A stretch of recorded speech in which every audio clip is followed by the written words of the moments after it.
In a sense, after reading The Lady from Shanghai, which is the sixth chapter of the Norwegian, the previous five chapters kind of mess about, and indeed the whole book does after reading that chapter. Your memory starts to fluctuate, just as Bits does in A Bit of Lit. Speak a little bit about that part too.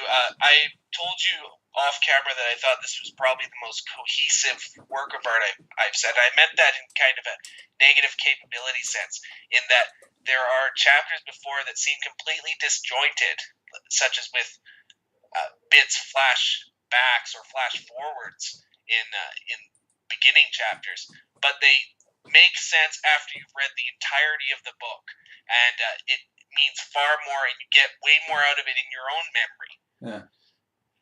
So speak a little bit about the disjointedness, and even though it's in a chronological order of how these chapters are, they don't seem to work that way once you read later parts of the book.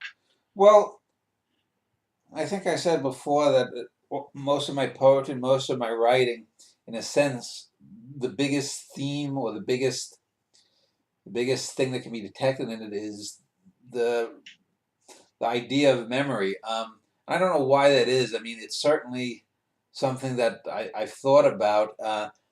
And the thing about memory is that you have, it's always changing, and it's fungible, it's flexible, and uh, one of the things that's often, well, to get organic, to have something in memory is to mean that it's naturally in flux. And so if one character says so and so is narrating a chapter or something that says so and so happened on this and such date, and then later on in the book someone else says that it happened 3 months later or 2 weeks earlier, it doesn't really matter so much because those are not particularly important things to pin down. There are some things where the dates or the years matter here or there, but the rest of it doesn't really matter as much. Bit von Rheingold has, in the Summer of Love, 1967, his acid trip that lasts 900,000 plus words, and I'm sure there's probably some gimmick books where there are longer chapters, and as I said, there are some books that go on 10 or 20 million words. But this is really the longest chapter in any literary book that's ever been written. And I talked about it a little bit before, and um, it's repetitious, but it's repetitious in the way I know that I've dreamt, and when I've talked with other people who've had recurring dreams that every 5 or 8 months that they have the same dream for the 10 or 20 years, is that they're semi-aware that they're in a dream, just as Bit is semi-aware that he may be a literary character. The dreams, the images repeat themselves. And in this one, Bit meets different versions of himself. One who probably, I mean, Bit died at the end of Bit of Golem, the first book he appeared in the early, in the mid O's. Here, he meets a future version of himself, because this is set in 67. There's Bit, and there's older Bit, who's from around the time of the book. And then we meet oldest Bit, who's probably the year that this was created, 2014 or so. And so this might seem a discontinuity from things, but it could be that this oldest Bit is simply the projection of Bit's acid trip. And what I did was, in writing this, oftentimes I took first drafts. When I did a first draft, I said, okay, this is important, so I'm going to take this out, this section from chapter 54, this acid trip, and I'm going to put it in this chapter here or there, sometimes to just loosen up a chapter where maybe I wanted to show that the manuscript written by Manny Cole was not working or something.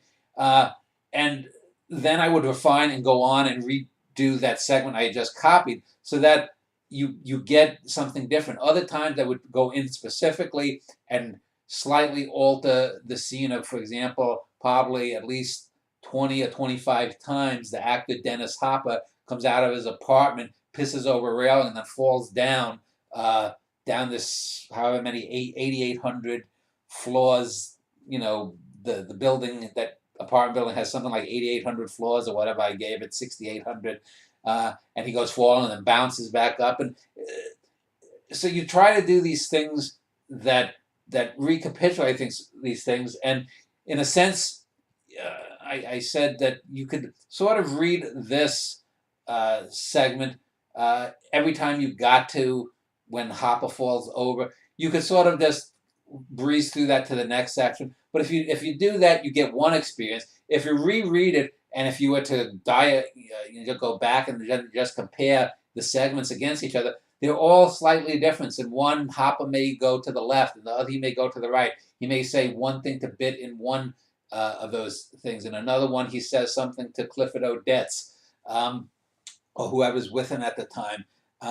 And so you get that repetition. And as I said, this also is sort of the psychological interior of the exterior of the book. For example, the relationship between Bit and older Bit and then oldest Bit is very reminiscent of the relationship between Manny Cole and Dan Schneider in the book.